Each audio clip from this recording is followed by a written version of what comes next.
मैंने अपनी बीवी एक जिगरी दोस्त को एक रात के लिए दी थी। आधी रात को दोस्त की कॉल आई और कहने लगा, तुम्हारी बीवी मर गई। मेरे होश उड़ के रह गए।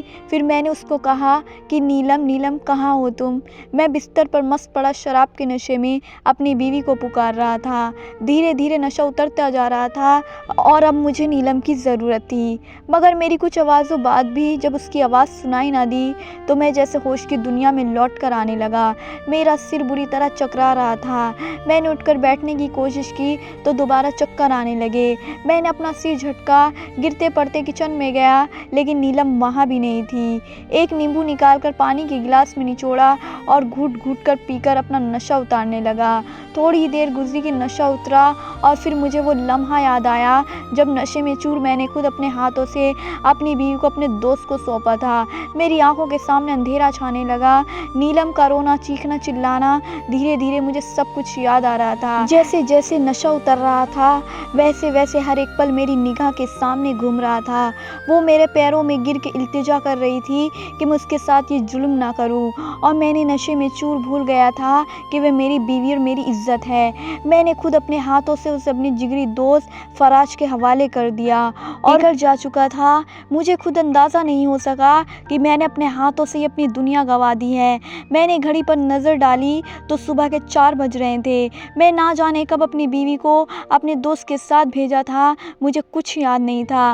वह अब बाइज्जत थी या बेआबरू हो चुकी थी उसका भी अंदाज़ा नहीं था। मैंने फ़ौरन कमरे की तरफ दौड़ लगाई। गिरते पड़ते मैं जैसे तैसे कमरे में पहुंचा ताकि अपने दोस्त को फ़ोन कर सकूं, नीलम के बारे में पूछ सकूं। पता नहीं उसका नशा उतरा भी है या नहीं, लेकिन मेरे फ़ोन करने से पहले ही मेरा फ़ोन बजने लगा।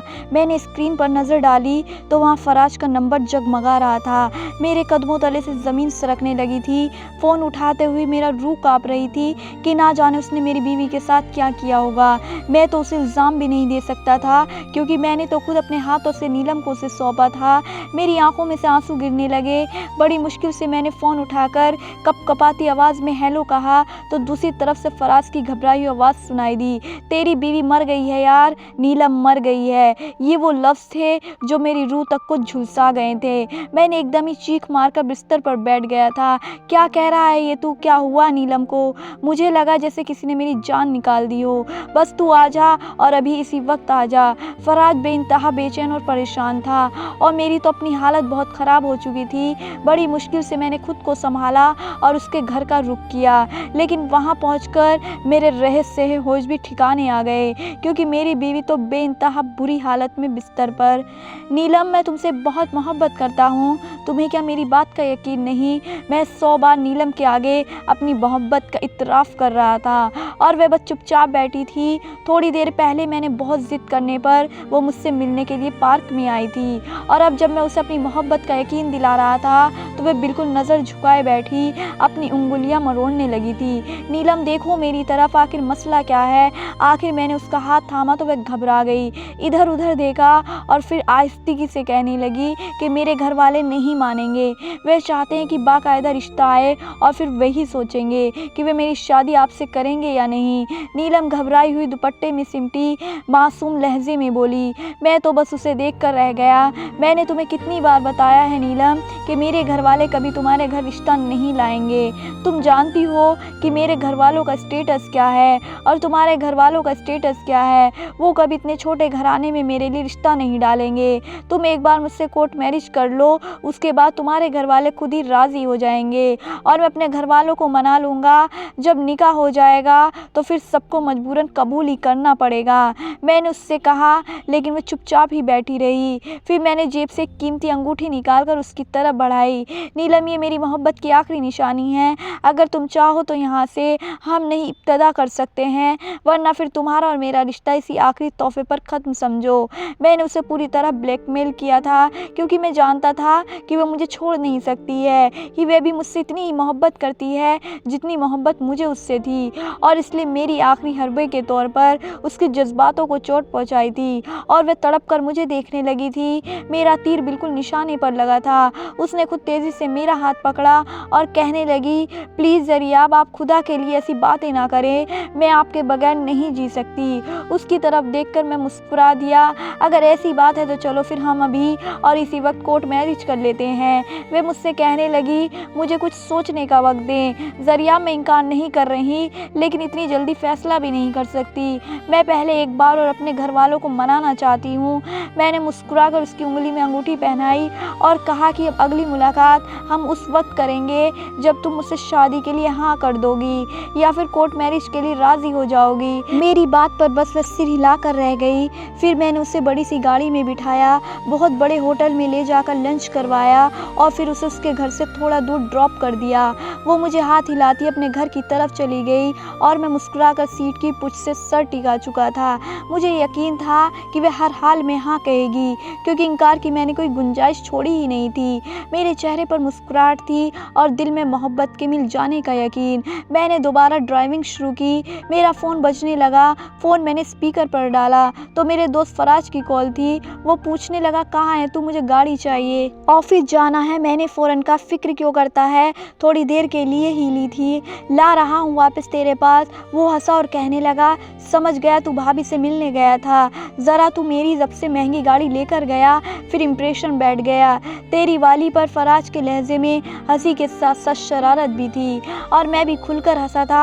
हाँ भाई, तेरी गाड़ी, तेरा पैसा, तेरा क्रेडिट कार्ड पर मैंने उसे लंच भी करवाया और उसे कोर्ट मैरिज को भी कहा है, देखना वे राज़ी हो जाएगी। मेरी हंसी पर फराज पूछने लगा कि फिर शादी के बाद क्या करेगा, तेरे पास तो एक अच्छी नौकरी भी नहीं है, डिग्री तूने मुकम्मल नहीं की, दोस्तों के पैसों पर ऐश करता है। जिस दिन ये बात नीलम को पता चली उस दिन वह तुझे छोड़कर चली जाएगी। फराज की बात ने मेरा मूड ख़राब कर दिया। प्लीज़ यार, इस वक्त ऐसी बातें ना कर। मैं उसे इस तरह अपने जाल में फंसाऊंगा कि वापसी का कोई रास्ता ही नहीं बचेगा। जब तक वह उम्मीद से नहीं हो जाएगी मैं उस पर यह सच खुलने नहीं दूंगा कि मेरे पास कुछ नहीं है, और जब वह हमला गर्भवती हो जाएगी तो उसके पास वापसी का कोई रास्ता नहीं बचेगा और फिर तो उसे हार मान के मेरे साथ ही रहना पड़ेगा। वैसे भी मुझे पूरा यकीन है कि उसके घर वाले नहीं मानेंगे और फिर वह मेरे खातिर कोर्ट मैरिज कर लेगी। उसके पास वापसी का कोई रास्ता वैसे भी नहीं बचता। मैंने अपनी घटिया सोच फराज के सामने पेश की तो वह कहने लगा, मगर ये तो ज़ाती है ना, अगर तू वाकई उससे मोहब्बत करता है तो फिर कोई कामकाज कर। मैं मुस्कुरा दिया और बोला कि जब तक तुम लोग हो मुझे काम करने की क्या ज़रूरत है। मेरी बात पर फराज भी हंस दिया। वह मेरी जिगरी यार था, हम हमेशा ही साथ रहे थे, मेरा सारा खर्चा वही उठाता था, यहाँ तक कि नीलम पर भी जो पैसे न्योछावर कर रहा था वह सिर्फ फराज के ही थे। उसने कभी मुझसे पैसों के मामले में कोई पूछताछ नहीं की थी। मैं बेझिझक उसका क्रेडिट कार्ड यूज़ कर लेता, उसके एटीएम से पैसे निकलवा लेता, उसकी लग्जरी गाड़ियों में घूमता और अपने साथ साथ नीलम को भी घुमाता। मुझे ना मुस्तकबिल की फिक्र थी और ना ही इस बात की परवाह थी कि शादी के बाद जब नीलम को सच्चाई पता चलेगी तो क्या होगा। मुझे यकीन था कि वह मुझसे मेरे जितनी ही मोहब्बत करती है वह मुझे कभी छोड़कर नहीं जाएगी। बड़ी मुश्किल से तो मैंने उसे अपनी मोहब्बत में उलझाया था। मैं उसे खुद से दूर कैसे जाने दे सकता था। तेज़ स्पीड में ड्राइव करते हुए मैंने गाड़ी वापस ले जाकर फराज के हवाले की थी। वह मेरे गले लगा और कहने लगा, ऑफिस जा रहा हूँ मैं, चल तू भी साथ कुछ कामकाज सीख ले। मगर मैंने साफ इनकार कर दिया और कहा कि भाई मुझे बहुत नींद आ रही है, मैं सोने जा रहा हूँ। उसने अपनी बाइक की चाबी मुझे पकड़ा दी, चल जा ये ले जा, और फिर मैं उसकी हैवी बाइक पर उसी की दी गई अपार्टमेंट में पहुँच गया। फराज यारों का यार था और मेरे लिए वो जान भी दे सकता था। मेरे घर वाले मुझे बहुत पहले ही घर से निकाल चुके थे। मेरे दोस्त थे जो मुझे पाल रहे थे और मैं फराज के दिए हुए अपार्टमेंट में ही गुजारा कर रहा था। अभी मैं वहाँ पहुँचा, फुली एसी चलाया और सोने के लिए बिस्तर पर लेट गया। सुबह नीलम से मिलने के चक्कर में मैं बहुत जल्दी उठ गया था, वरना मैं आधे आधे दिन तक सोने का कायल था। इसलिए बिस्तर पर लेटते ही मुझे नींद आने लगी, लेकिन साथ ही तन्हाई भी सता रही थी कि मेरी जवानी उर्स पर थी और अब बस मुझे नीलम का साथ चाहिए था। मैंने तकिया अपने सीने में दबाया और फिर आंखें बंद करके नीलम को तसव्वुर करते नींद की वादियों में उतर गया। शाम को मेरी आंख खुली तो मेरे फ़ोन पर नीलम की बहुत सारी मिस कॉल मौजूद थी। मैंने फ़ौरन कॉल बैक की। दूसरी तरफ से नीलम के रोने की आवाज़ आने लगी। ज़रिया, मैं कब से कॉल कर रही थी, आपने मेरा फ़ोन क्यों नहीं उठाया? मेरे भाई ने मुझे आपकी गाड़ी से उतरते देख लिया था। उसने मुझे बहुत ज़्यादा डांटा है और कहा है कि इस लड़के से कहो रिश्ता भेजे, नहीं तो हम फ़ौरन ही तुम्हारी शादी अपनी मर्ज़ी से कर देंगे। अगर आपने रिश्ता नहीं भेजा तो ये लोग चाचा के बेटे के साथ मुझे रुखसत कर देंगे। उसके लहजे में फ़िक्र और परेशानी थी। वह रोई जा रही थी और उसके रोने पर मैं घबरा गया। देखो नीलम, मेरे घर वाले तो कभी राज़ी नहीं होंगे। तुम अगर आ जाओ तो हम कल सुबह ही कोर्ट मैरिज कर लेते हैं। मैं तुम्हें अपने अपार्टमेंट में रखूँगा और हमेशा एक साथ रहेंगे।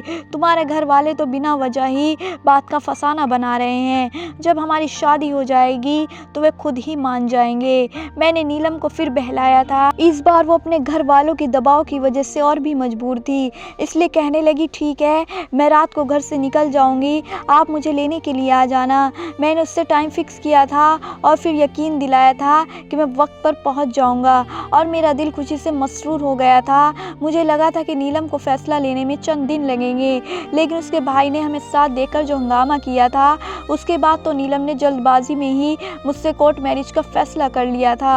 और फिर उसी रात में फराज की गाड़ी लेकर उसकी गली में पहुंचा और वह खामोशी से अपना थोड़ा सा सामान समेटकर गाड़ी में आकर बैठ गई। मैं उसके साथ अपार्टमेंट में आया और उसे तसल्ली दी कि सुबह हम कोर्ट मैरिज कर लेंगे। मैंने उससे कहा कि अभी तो रात के 3 बज रहे हैं, तुम सुकून से सो जाओ, सुबह हम 9 बजे ही कोर्ट के लिए निकल जाएंगे। मैंने अपने बेडरूम का दरवाज़ा खोला तो उसने जल्दी से नफ़ी में सिर हिला दिया। कहने लगी कि शादी से पहले मैं आपके साथ बेडरूम में नहीं सो सकती। मैं वही लॉन्ज के सोफ़े पर बैठ गया। नीलम, ट्रस्ट मी, हम कल शादी कर लेंगे। आज की रात सुकून से गुजारते हैं ना। उसे अपने करीब पाकर मेरे लिए खुद पर काबू रखना मुश्किल हो रहा था और वह निकाह वाली बात पर अटकी हुई थी। तो वह करंट खाकर पीछे हटी। प्लीज़ ज़रिया, आप कल तक का इंतज़ार कर लें। उसकी आंखों में आंसू झलमलाने लगे तो मैं खुद ही पीछे हट गया। अच्छा ठीक है, तुम बेडरूम में जाकर सो जाओ, मैं यहाँ सो जाता हूँ। अपनी तसल्ली के लिए अंदर से लॉक कर लेना। फिर वह चुपचाप उठकर बेडरूम में चली गई और वाकई उसने दरवाज़ा लॉक कर लिया था। अगली सुबह मैं नीलम और अपने दोस्तों के साथ कोर्ट रूम में बैठा था। मेरी और नीलम की कोर्ट मैरिज हो गई थी। मेरे दोस्तों ने हमें मुबारकबाद दी और फिर फराज ने हमें तोहफे के तौर पर हनीमून के टिकट भी पकड़ा दिए। मैं एकदम ही हैरान रह गया था। यार, अभी तो शादी हुई है और तूने इतनी जल्दी ये सब कुछ भी अरेंज कर लिया। मेरी बात पर वो मेरे गले लगा और कहने लगा, मेरे दोस्त को उसकी मोहब्बत मिल गई है और क्या चाहिए। फिर वो सब चले गए और मैंने नीलम से कहा कि अपने घर वालों को बता दो ताकि उन्हें तसल्ली हो जाए। नीलम ने मेरे कहने पर मेरे फ़ोन से अपने घर फ़ोन किया तो उसके अब्बा ने उसे पहचानने से इनकार कर दिया और साफ कहा कि अब उनका नीलम से कोई वास्ता नहीं है, ना वे कभी नीलम का चेहरा देखना चाहते हैं। नीलम ने उन्हें हमारी शादी के बारे में भी बताया, लेकिन अब उन्हें उन सब बातों से कोई सरोकार नहीं था। उनका और नीलम का रिश्ता हमेशा के लिए ख़त्म हुआ था और मेरे दिल को सुकून हो गया था कि अब नीलम के पास वापसी का कोई रास्ता नहीं है। मैं नीलम को लेकर अपार्टमेंट आया और फिर हनीमून पर चलने के लिए तैयारी को कहा, मगर उसका तो रोना ही ख़त्म नहीं हो रहा था। उसे इस बात का बहुत दुख था कि उसके अब्बा ने उसे अपनाने से इनकार कर दिया, जबकि मैंने उसे समझाया था कि बस कुछ दिनों की बात है, उनका गुस्सा उतर जाएगा और हम भी हनीमून से वापस आ जाएंगे तो फिर उन्हें मना लेंगे। और मैं उसे ज़बरदस्ती अपने साथ हनीमून पर ले गया। खूबसूरत नज़ारों और पहाड़ों के दरमियान वो सब कुछ भूलकर बस मेरी मोहब्बत में मग्न हो गई थी। फराज ने हमारे लिए सारी बुकिंग पहले ही करवाई हुई थी, इसलिए मुझे कोई परेशानी ना हुई और हमने बहुत बेहतरीन किस्म का हनीमून एंजॉय किया। 15 दिन बाद जब हम वापस आए तो सबसे पहले मैं फराज से मिलने गया।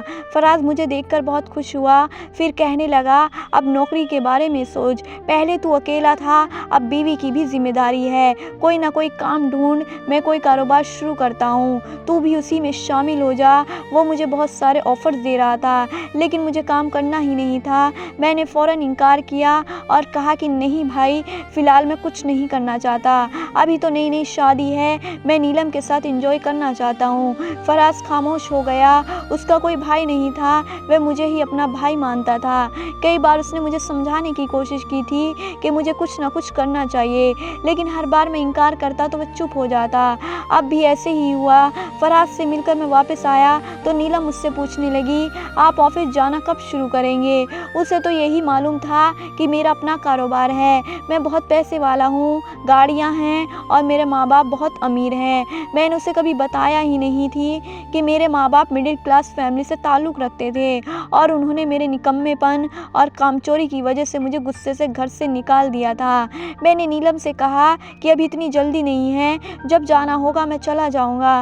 वह खामोश हो गई, मगर 2-4 दिन में उसे अंदाज़ा हो गया कि मैं कोई काम नहीं करता, क्योंकि मुझे किसी भी चीज़ की ज़रूरत होती तो मैं फराज को फ़ोन लगाता था। एक दिन अचानक नीलम कहने लगी कि मुझे कपड़ों की ज़रूरत है, मैं घर से सिर्फ 2 ही सूट लेकर निकली थी, आप मुझे शॉपिंग पर ले चलें। मैंने फ़ौरन कहा ठीक है और फराज को फ़ोन लगा दिया। मैं फराज से टेरेस पे जाकर बात करने लगा और उससे उसका क्रेडिट कार्ड मांगने लगा, क्योंकि मैं उसी के कार्ड पर शॉपिंग करता था। इतने में नीलम पीछे से आ गई। उसने मेरी बात सुन ली थी, इसलिए मेरे फ़ोन रखते ही मुझसे पूछने लगी, ये फराज का क्या चक्कर है? आप हर चीज़ फराज से क्यों मांगते हैं? क्या आपके पास अपना क्रेडिट कार्ड भी नहीं है? वो जैसे सवालिया नज़रों से मुझे देख रही थी और मैं थोड़ी देर के लिए खामोश हो गया था। मेरी जान, फराज मुझसे चीज़ें लेकर इस्तेमाल करता है, मेरा बहुत जिगरी यार है और मेरी चीज़ें उसी के पास रहती हैं। तुम फिक्र ना करो, मैं तुम्हें बहुत अच्छी शॉपिंग करवाऊँगा। फिर वह कहने लगी, आप अपने घर वालों को कब मनाएंगे? मैं आपके घर वालों के साथ रहना चाहती हूँ। उसकी बात पर मैंने जानबूझकर थोड़ा गुस्सा दिखाया और कहा कि यहाँ तुम्हें क्या मसला है? सब कुछ अच्छा तो है, अब इतनी जल्दी मैं अपने घर वालों से बात नहीं बिगाड़ सकता। ऐसा ना हो कि मेरे वालिद मुझे कारोबार से ही अलग कर दे। मेरी इस बात पर वह बिल्कुल चुप हो गई थी। फिर फराज ने आकर मुझे गाड़ी की चाबी और क्रेडिट कार्ड पकड़ा दिया और मैंने उसके कार्ड से अपनी बीवी को शॉपिंग करा दी थी, साथ ही घर के लिए राशन और कुछ सामान वगैरह भी ले लिया था। जब हम वापस आए तो मैंने अपने वॉलेट के साथ साथ क्रेडिट कार्ड वगैरह भी सारे टेबल पर डाले और फ्रेश होने चला गया। उसी दौरान मेरी बीवी ने क्रेडिट कार्ड पर लिखा फराज का नाम पढ़ लिया। उसने क्रेडिट कार्ड मेरे आगे लहराया और कहने लगी, ये तो फराज का है, आपने कहा था कि आपने अपना कार्ड उसे दिया है। उसकी आंखों में शक था और मैंने फ़ौरन गुस्से का सहारा लिया था। हाँ, इसलिए कि अगर मेरे अकाउंट से एक साथ इतने पैसे डिटेक्ट होते तो मेरे वालिद को पता चल जाता। चाहती क्यों हो तुम, रोड पर आ जाऊं? मैं तुम्हारी वजह से ना चाहते हुए भी मैंने सख्ती से बात की तो वह आंखों में आंसू लिए किचन में चली गई। थोड़ी देर बाद मुझे खुद अफसोस होने लगा। बेशक मैं कामचोर और गरीब था, लेकिन नीलम के लिए मेरी मोहब्बत सच्ची थी। मैंने जाकर उसे बाहों में भरा और कहा, देखो नीलम, हर बात पर इतने सवाल जवाब ना किया करो, मैं पहले ही परेशान हूँ, कुछ कारोबारी मसाइल चल रहे हैं, अब तुम ऐसी बातें करोगी तो मुझे गुस्सा ही आएगा ना। मेरी बात पर मुझसे सॉरी करने लगी और मैं उसे सीने से लगा लिया, फिर बाहों में समेटा और प्यार करने लगा। मेरी मोहब्बत में सब कुछ भूलकर मेरी हो गई। 15 से 20 दिन गुजरे तो फिर घर के राशन के लिए पैसों की ज़रूरत पड़ी। उससे पहले कि मैं फराज को फ़ोन करता, पहले ही मेरी बीवी ने कह दिया कि इस बार फराज से पैसे ना मांगना। मुझे अच्छा नहीं लगता, जब वह हमारे घर आता है तो मुझे उसके आगे बहुत शर्मिंदगी होती है। ऐसा लगता है जैसे हम उसकी दी हुई खैरात पर जी रहे हों। नीलम ने इतने अजीब और सख्त लहजे में ये बात की थी कि मैं उसे बस देखता रह गया। अब मैं उसे क्या बताता कि ये सब कुछ उसी का दिया हुआ था। मैंने उसके सामने जाहिर किए बगैर खामोशी से जाकर फराज से पैसे लिए और फिर उसे लेकर घर का राशन खरीदने के लिए निकल पड़ा। मेरी बदकिस्मती थी कि शॉपिंग मॉल में मेरी अम्मा और बहन मुझसे टकरा गई। उनका हुलिया वही मिडिल क्लास औरतों जैसा था। वह दोनों भी शायद खरीदारी के लिए आई थी। मुझे देखकर मेरी बहन ने मुझे आवाज़ दी और भाई कहकर मेरे गले लग गई। फिर रोने लगी और कहने लगी, कब तक नाराज़ रहेंगे? नौकरी तलाश करके घर वापस क्यों नहीं आ जाते? अब्बा भी आपको बहुत याद करते हैं। अम्मा भी मुझसे मिलकर रोने लगी और कहने लगी कि तेरी कामचोरी गई नहीं, तेरे दोस्तों ने तुझे बहुत ही ज़्यादा हरामखोर कर दिया है। अभी तू उन्हीं के पैसों पर ऐश कर रहा है ना। नीलम जो मेरे पीछे मौजूद थी वो एकदम ही हैरान रह गई और मुझे कुछ समझ ही ना आया कि मैं क्या कहूँ। मेरी बहन की नज़र उस पर गई तो वह पूछने लगी, ये कौन है? तब मजबूरन मुझे बताना पड़ा कि मेरी बीवी है। अम्मा कहने लगी, इसे भी तू दोस्तों के पैसों से पाल रहा है और ये वह बात थी जिसने नीलम के आगे मेरी सारी सच्चाई खोल दी। मैंने कहा, अम्मा खुदा के वास्ते खामोश हो जाएं, कैसी बातें करती हो। अम्मा ने आगे बढ़कर नीलम को गले से लगाया और कहने लगी कि हम तो इसे सुधार न सके, तू ही इसे सुधार दे। इसके आवारा और अमीर दोस्तों ने इसे अपने जैसा बना लिया है। वह इससे अपनी मर्जी के काम करवाते हैं, इसे अपनी मुलाजमों की तरह ट्रीट करते हैं और बदले में इस पर पैसे खर्च कर देते हैं। अगर वो फराज से काम कह दे तो ये तुझे भी छोड़कर चला जाए। उसके पीछे मेरी माँ ने सारी सच्चाई मेरी बीवी के आगे बता दी थी और उसके बाद मुझे 100 बातें सुनाकर वो ये कहकर चली गई थी कि अब कम से कम बीवी की खातिर ही सुधर जा और नौकरी तलाश करो। और उनके जाने के बाद नीलम ने बस गुस्से से मुझे देखा था और बिना कुछ खरीदे ही बाहर निकल गई थी। मैंने उसे रोकने की बहुत कोशिश की लेकिन वो ना मानी और फिर जब वह गाड़ी में बैठने की बजाय आगे बढ़ने लगी तो मैंने ज़बरदस्ती उसे खींचकर गाड़ी में बिठाया और वापस फ्लैट पर ले आया। उसकी आंखों में आंसू थे, वह रोए जा रही थी। कहने लगी, शक तो मुझे पहले दिन ही हो गया था लेकिन अब तो आपके घर वालों ने मोहर भी लगा दी है। आप इतने बड़े झूठे निकले। मैंने आपकी खातिर सब कुछ छोड़ा और आपने मुझसे इतना कुछ छुपाया। मुझे पहले ही लगता था कि आपके दोस्त हमारा खर्च उठाते हैं लेकिन अब तो सारा ही सच खुल गया है। ये अपार्टमेंट, गाड़ी, ये पैसा सब आपके दोस्तों का है ना। मैं नीलम के कदमों में बैठ गया और कहा कि मैं तुमसे मोहब्बत करता हूँ। मैंने ये सब कुछ तुम्हें हासिल करने के लिए किया है। अगर मैं बता देता कि मैं गरीब हूँ, मेरे पास कुछ नहीं है या फिर मेरे दोस्त मुझ पर खर्चा करते हैं तो क्या तुम मुझसे कभी शादी करती। मैं वादा करता हूँ कि तुम्हें किसी भी चीज़ की कोई कमी नहीं होगी। हमारी शादी को महीना होने वाला है, आज तक कभी तुम्हें किसी चीज़ की कोई कमी होने दी है। मैंने उसे जैसे तैसे मना लेना चाहता था और वह फटी फटी निगाहों से मुझे देख रही थी। मुझे किसी चीज़ की कोई कमी नहीं होती क्योंकि आपके दोस्त हमें खैरात देते हैं, हम उनकी ज़कात पर गुजारा कर रहे हैं और मैं ऐसी ज़िंदगी नहीं चाहती। आपको कोई ना कोई काम करना होगा और अपने दोस्तों की हर चीज़ वापस करनी होगी। नीलम की खुददारी उसे इस बात की इजाज़त नहीं दे रही थी कि वह मेरे दोस्तों के पैसों पर ऐश करे और मैं खुद कोई काम नहीं करना चाहता था, इसलिए मैंने साफ इनकार कर दिया और कहा कि जैसे चल रहा है वैसे चलने दो। मेरी बात सुनकर वह रोने लगी और कहने लगी, मैं ऐसी भीख पर गुजारा नहीं कर सकती, मैं वापस जा रही हूँ अपने घर। उसकी बात पर मैं मुस्कुरा दिया और कहा, ठीक है चली जाओ। मुझे मालूम था कि वह सिर्फ मुझे धमकी देने के लिए ये बात कह रही है, इसलिए वह खामोश होकर बैठ गई और फिर मैंने खुलेआम मनमानी शुरू कर दी। पहले मैं छुप छुप कर दोस्तों की मदद लेता था, अब तो मैं उसके सामने ही किसी भी दोस्त को फ़ोन लगा देता, किसी से पैसे ले लेता, किसी से गाड़ी मांग लेता। मगर एक बात थी कि अब नीलम ने अपने लिए शॉपिंग करनी ख़त्म कर दी थी। वह कोई चीज़ नहीं खरीदती थी, ना बाहर से कुछ खाने की फरमाइश करती, ना कपड़े लेती, बस वो जैसे तैसे ज़िंदगी काट रही थी। उसने हंसना बोलना छोड़ दिया था, मुस्कुराना ख़त्म कर दिया था। एक दिन तो हमारा बहुत बड़ा झगड़ा हुआ और मैंने कहा, तुम भी तो दौलत देखकर ही मेरी मोहब्बत में मुस्तबिल हुई हो, फिर अब तुम्हें क्या मसला है। तुम्हें दौलत ही चाहिए थी, वह तुम्हें मिल रही है, फिर क्यों मुंह बना कर रखती हो। नीलम ने मेरी तरफ देखा लेकिन अपने मुंह से कुछ न बोली। उसके बाद से हमारे दरमियान तकरीबन बातचीत के बराबर रह गई। कभी कभी मैं मोहब्बत जताने की कोशिश करता तो वह मुझे झटक देती, फिर वह उम्मीद से हुई तो मैं उसका बहुत ज़्यादा ख्याल रखने लगा। फिर एक रात अचानक उसकी तबीयत बिगड़ी और मुझे उसे अस्पताल ले जाना पड़ा, मगर मेरे पास गाड़ी नहीं थी। मैंने फराज को फ़ोन मिलाया तो उसका फ़ोन बंद जा रहा था। मेरे बाकी दोस्त उस वक्त शहर से बाहर ट्रिप पर गए हुए थे। जाना तो मुझे भी था लेकिन मैं नीलम की तबीयत की वजह से नहीं गया था। मुझे बहुत परेशानी हुई, मेरे पास उस वक्त पैसे भी नहीं थे। वह रात मेरे लिए अजीब कष्टकारी भरी थी। मैं उसे लेकर सरकारी अस्पताल बड़ी मुश्किल से पहुंचा और वहां वक्त पर ट्रीटमेंट न मिलने की वजह से उसका मिसकैरेज हो गया था। नीलम का रो रो कर बुरा हाल हो चुका था, वो मुझसे बात भी नहीं करना चाहती थी। अगर वक्त पर उसे इलाज और दवाइयाँ मिल जाती तो ये ना होता, मगर मेरे हाथ में कुछ नहीं था। मैंने उससे कहा कि बस इसी को खुदा का फैसला समझो, राज़ी हो जाओ।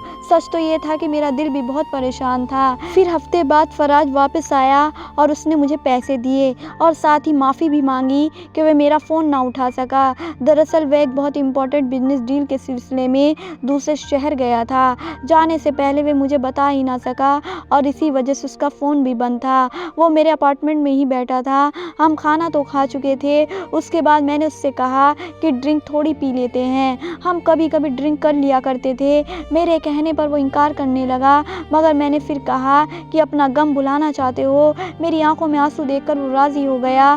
फिर उसने ड्रिंक अरेंज किया और हम दोनों वहीं बैठकर पीने लगे। ये देखकर नीलम मुझसे झगड़ा करने आई तो मैंने उसे सख्ती से डांटकर कमरे में बंद कर दिया और फिर आधी रात तक पीने के बाद मैं अपने होश खो बैठा और फराज भी अपने हवासों में नहीं था। मुझे कहने लगा, यार मैं बहुत तन्हा हूँ, मेरे पास बहुत पैसा है, लेकिन तेरी बीवी जैसी कोई खूबसूरत लड़की मेरी ज़िंदगी में नहीं है। मैंने नशे में धुत होते हुए उससे कहा, तेरे मुझ पर बहुत एहसान है, तूने आज तक मेरे लिए बहुत कुछ किया है। अगर तू इतना ही तन्हा है तो एक रात के लिए मेरी बीवी को ले जा। मैंने खुद अपने हाथों से अपनी बीवी सौंपने की बात की थी। नशे में वह भी कुछ समझ नहीं पा रहा था, इसलिए कहने लगा कि ठीक है चल, एक रात मेरी भी मौज हो जाएगी। फिर मैं अपने कमरे में गया और घसीटते हुए नीलम को बाहर लाया। पहले तो वह घबराई और फिर रोने लगी, पूछने लगी क्या कर रहे हो, मगर मैंने कोई जवाब दिए बिना फराज की झोली में डाल दिया और कहा, ले जाओ इसे और एंजॉय करो। मेरी बात जैसे नीलम को समझ आ गई थी, वो मेरे कदमों में गिर कर गिड़गिड़ाने लगी, मोहब्बत की दाइयाँ देने लगी, लेकिन मुझ पर किसी बात का कोई असर ना हुआ। मैं अपने होश में होता तो मुझे पता चलता कि मैंने क्या किया है।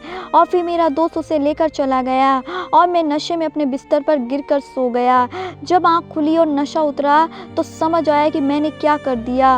और फिर मेरे दोस्त का फ़ोन आ गया कि नीलम मर गई है। ये सुनना था कि मेरी जान निकल गई। अगर मैं होश में होता तो कभी नीलम को फराज के हवाले ना करता। मैं सच में उससे बहुत मोहब्बत करता था। मैंने फ़ौरन फराज के घर पहुँचा और वहाँ जाकर मेरी जान निकल गई।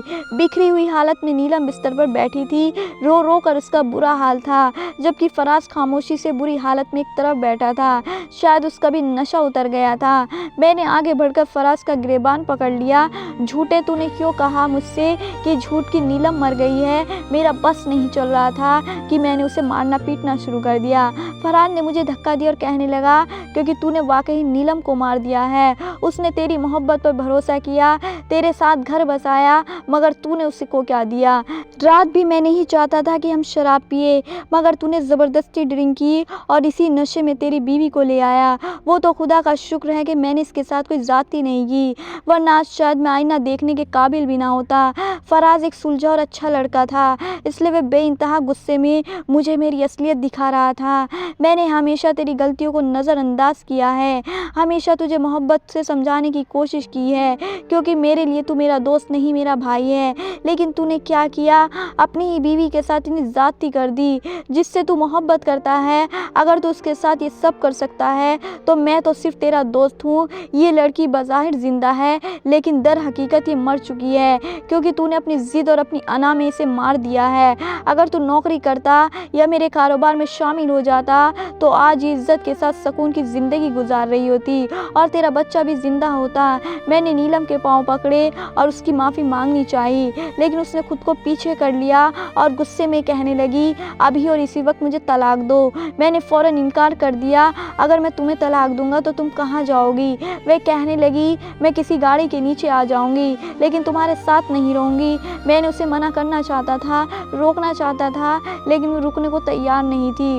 उसने छुरी उठाकर अपनी कलाई पर रख ली, अगर तुमने मुझे तलाक ना दी तो मैं वाकई जान ले लूँगी अपनी। उसके बहुत मजबूर करने पर, ना चाहते हुए भी मुझे उसे तलाक देनी पड़ी थी और वह खामोशी से रोते हुए मेरी ज़िंदगी से निकल गई थी। वह कहाँ गई थी, किसके साथ गई थी, मुझे कुछ खबर नहीं थी। मैं बस फराज के सामने बैठा रो रहा था। फराज ने मुझे दिलासा दिया और कहने लगा कि सोच, अगर मैं नीलम के साथ कोई ज़्यादती कर जाता तो क्या सारी ज़िंदगी तू मुझे माफ़ कर देता? शुक्र कर कि वो लड़की बच गई है। तूने उसे अपनी वजह से खोया है, क्योंकि किया तूने ये सब। मुझे भी अब पछतावा हो रहा था, लेकिन अब सब कुछ उजड़ गया था। मेरी औलाद दुनिया से चली गई थी, मेरी बीवी ने तलाक ले ली थी, अब मेरे पास कुछ नहीं था। फराज ने मुझे जैसे तैसे संभाल लिया था। मैं ऐसे ही बस अपने गम में फ्लैट पर पड़ा था। फिर कुछ अरसा गुजरा तो मैंने नौकरी की तलाश शुरू की। फराज की मदद से मुझे नौकरी मिल गई। मैं दिल लगाकर काम करने लगा, रह रह कर मुझे नीलम का भी ख्याल आता। मुझे पता चल गया था कि वह अपने घर गई है और उसके घर वालों ने उसे माफ़ कर दिया है, और यही बात मेरे सुकून के लिए काफ़ी थी। फिर एक दिन मैंने खुद फराज से ऐसी बात कही कि वह हैरान रह गया। फराज, मैं चाहता हूँ कि तू नीलम से शादी कर ले। मैंने उसके साथ बहुत जुल्म किया है, बहुत ज़्यादती की है, लेकिन वह लड़की इस सब की हकदार नहीं थी। वह बहुत अच्छी लड़की है। मैंने सुना है कि उसके रिश्ते नहीं आते। उसकी बदनामी बहुत ज़्यादा हो गई है क्योंकि उसने घर से भागकर शादी की थी और अब वह वापस तो अपने घर चली गई है, लेकिन ज़माना उसे माफ़ नहीं करना चाहता। मैं चाहता हूँ कि तू उसे अपना कर माफ़ कर दे। मेरी बात पर फराज हक्का बक्का रह गया। मैंने फराज को बताया कि मुझे बाहरी मुल्क में एक नौकरी मिल गई है और मैं परदेश जा रहा हूँ, मेरे पीछे तू उसे कबूल कर ले। मैं फराज की मन्नतें करता मुल्क छोड़कर परदेश आ गया। फिर 2 महीने बाद मुझे फराज के वालिदैन के ज़रिए उसकी शादी की खबर मिली थी। फराज ने मेरे कहने पर नीलम से शादी तो कर ली थी, लेकिन उसमें इतनी हिम्मत नहीं थी कि वह मुझे बता सकता, इसलिए उसके वालिदैन ने मुझे फ़ोन करके बता दिया। और फिर कुछ अरसे बाद फराज ने मुझे अपनी और नीलम की तस्वीरें भेजी थी। नीलम उसके साथ खुश थी, वह अपनी ज़िंदगी में आगे बढ़ रही थी और मेरे लिए यही बहुत था। काश मैं वक्त पर संभल जाता, नौकरी करता और अपनी बीवी को इज्जत से अपने पास रखता तो ये सब कुछ ना होता। नीलम के लिए मेरे दिल में आज भी बहुत मोहब्बत है, लेकिन अब वह मेरी इस बात की बहुत खुशी है कि वे कदर करने वाले मेहनती इंसान के साथ है, जो ना सिर्फ उसका ख्याल रखता है बल्कि कहीं ना कहीं उससे मोहब्बत भी करता है।